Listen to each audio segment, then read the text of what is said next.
పండగ వచ్చింది స్వామి, పండగ వచ్చింది స్వామి, నేను మళ్ళీ భూలోకం వెళ్ళి ఎంజాయ్ చేసేస్తా స్వామి. మూసిక మంచి ఊపన్న పాట పాడుతూ తోక నొక్కుతూ ఏంటా కుప్పిగంతులు. అవును స్వామి, మళ్ళీ మీ పండగ వచ్చేసింది కదా. బాగా హుషారుగా ఉన్నావు.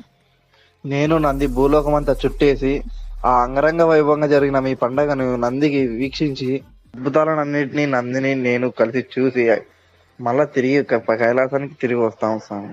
శుభం. జై వినాయక, జై జై వినాయక.